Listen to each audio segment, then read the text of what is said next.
Hello everyone, this is Jimmy Cultist back again with another exploration game video. Also, let's turn off this variable. Anyway, today we're going to be covering what I call the red coin system. I call it that because of the red coin collection system in Mario, but basically what I want to show you is how you can make multiple collectibles connect to a single variable. Sort of. In Mario, if you're not familiar, there's this system where you collect, I think it's 10 red coins, and then you earn a star, which is basically a variable in terms of game development. I used a similar approach in my game, Meko. You may have heard of it. At least if you're a Dreams player. If you're not, you probably don't know what the heck I'm talking about. But actually, even if you are a Dreams player, you might not know what I'm talking about. There's a lot of stuff on Dreams. Can't keep track of it all. Anyway,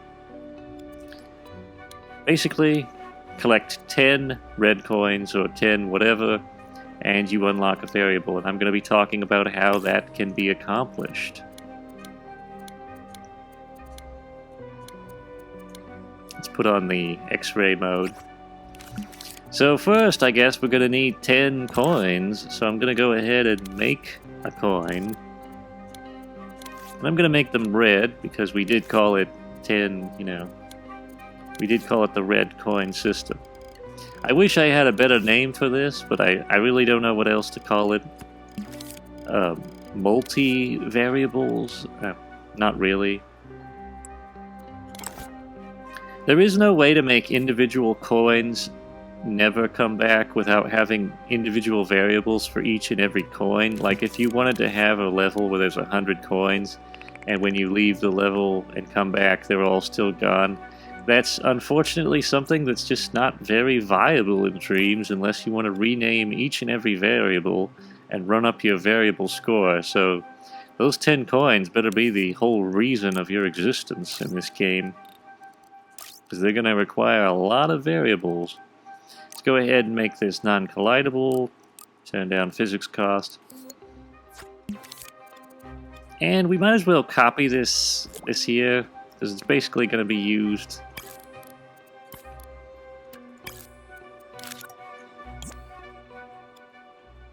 That should be good. I'm going to lift the key up here so that we can replace the key with the coin. And I realize that our coin is not very, what is the word? Doesn't look very coinish. That looks kind of more coin-like. If you're using the mirror tool or clipped mirror, you could kind of add some indentation to it. Kind of make it a little bit more coin-like. Just be careful. You can also use precise move, I suppose.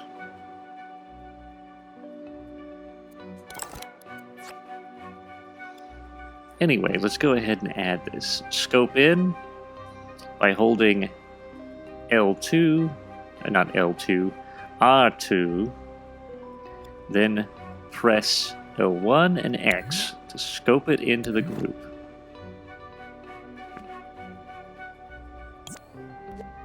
And we'll give it a test, make sure it turns. Yep, it turns.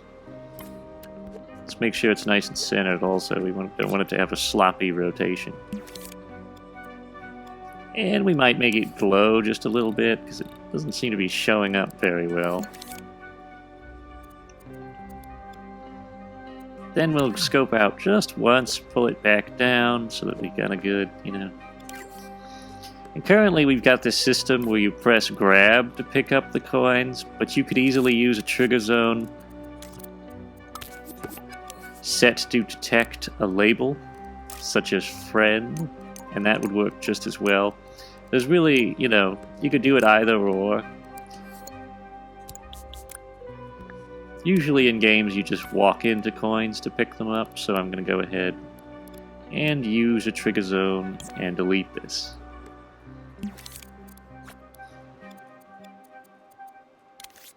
And we're just going to have a little keyframe, and all it does is shut off the zone. And also shut off the visuals for our coin so that you can't see it no more.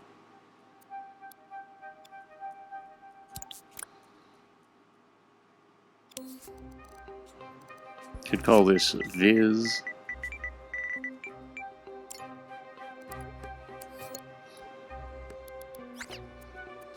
And you may be wondering, Jimmy, how are we gonna create, you know, how do we make it so multiple coins all, you know, connect to this variable?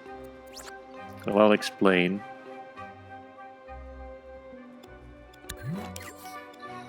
We're going to go ahead and copy this, because we don't really want you accessing this bottom logic until the time is right. We're going to take out a NOT gate. You don't really have to power this keyframe on, I just did, because I felt like doing that. But you don't really have to. You could use a NOT gate, and it's basically going to work the same way. Then you'll use an AND gate. And what is an AND gate? An AND gate is a gate that requires all of its ports to be active. So you're going to have 3 power nodes connecting to this thing, or more. Since we're doing 10, it's going to be 10. There may be other ways to do this. For instance, if you had a counter, you could possibly hook this up to a counter, and then you could hook the counter's count progress up to a calculator, and set the calculator to equal, and then set the target down here. Like if you set 10, and then just connect it to the NOT gate. Once it reaches 10, once you have 10 coins exactly, it'll shut off the NOT gate. But we're going to use this because it's a little bit more simple.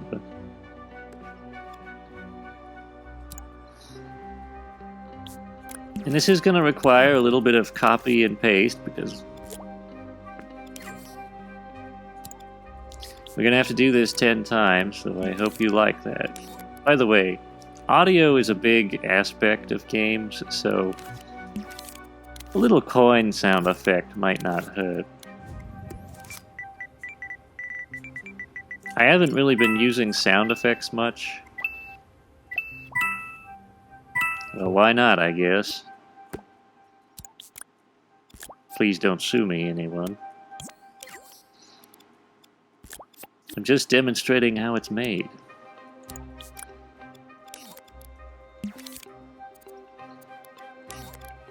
But we're going to go ahead and copy out 10 of these.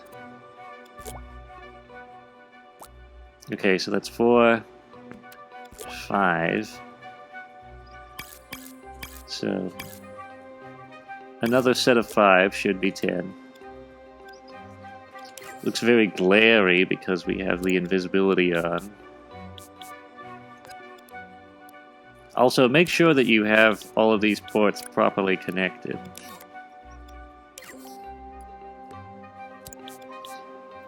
Now, you may notice a small flaw in this system. You're like, well, Jimmy, if someone collects 5 of these coins and then leaves the level, there's no variable connected to these coins, so they're just going to reset. And personally, if you're setting up a collectathon type game, I think this is a concession that people are willing to put up with, provided you're charitable and you tell them that this is a thing. If you're like, if you have a warning message, that's what I did in Mecca. I had like a message that's like, okay, if you leave the level, this is going to reset on you, so are you sure you want to do that? And there is a little bit of nuance to be had with, what do you call it? If you don't have the right items, if it's one of those games where it requires certain items, it could be very disheartening to collect all 8 or 9 coins, and then the final one you require a special item to reach, and it's kind of a bummer. So I would design my game in sort of a free-flowing way, where if there are hidden coins, don't have them locked behind late-game tools or items, I would advise that. You can do whatever you want, of course. I mean, I'm no developer, technically. I don't really know. Maybe I am a developer. But, let's just go ahead and we're going to test this out. I wouldn't advise the coins all being this closely spaced, because, you know, if you overload this thing too much, it could be a problem. So kind of have them parceled out a bit.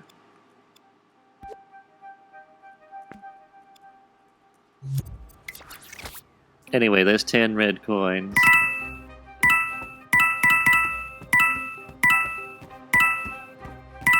And there's the key. It appeared. You could go so far as to have a cutscene.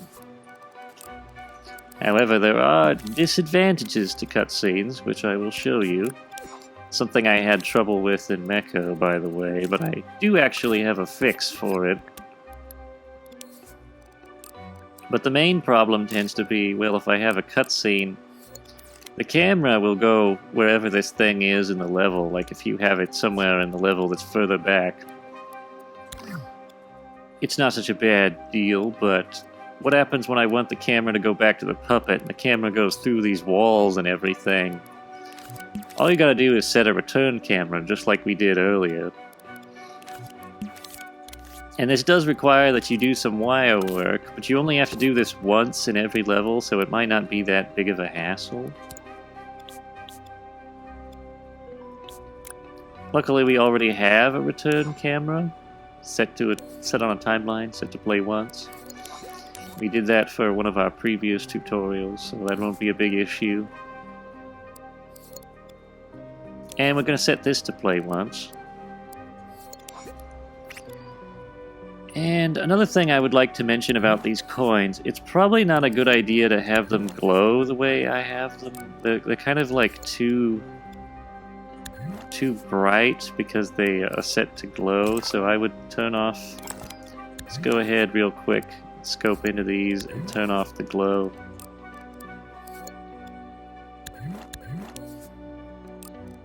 At least with a couple. Maybe we won't do it with all of them just because this is a tedious thing they have to do. But just go ahead and turn off the emitted light glow. I think that would look much better. If you want the coins to have some kind of light, I would probably use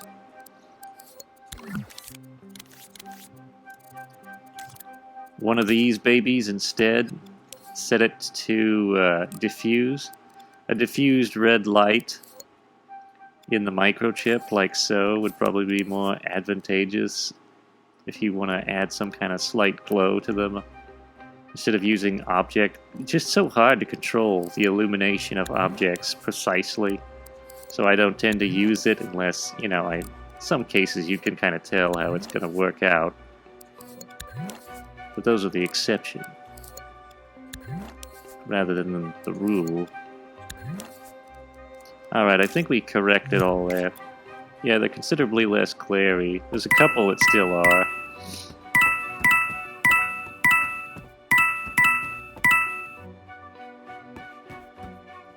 Oh, there's another problem though. If you use diffused light, don't forget to do this. Put a little NOT gate in there, stick it in there, and just stick this right in there. Basically, counter full, NOT gate off, no more light. I'll demonstrate. See, the light's gone now. And now you got your key. And you could even have the key appear, you know, you could have it appear out of thin air with like stars and shooting lights or whatever cool collectible stuff you want.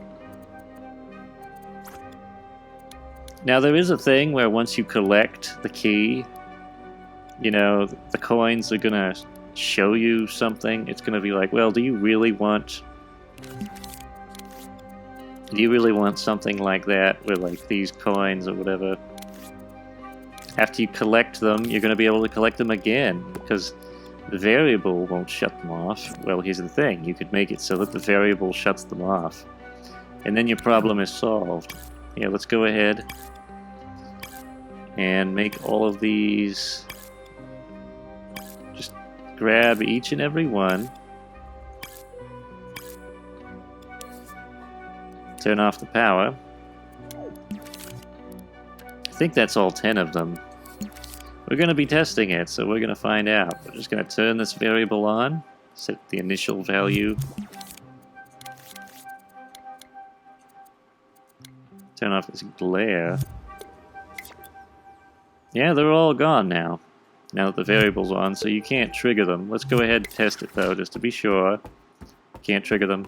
Mario has a system where you could still see them. They're like translucent.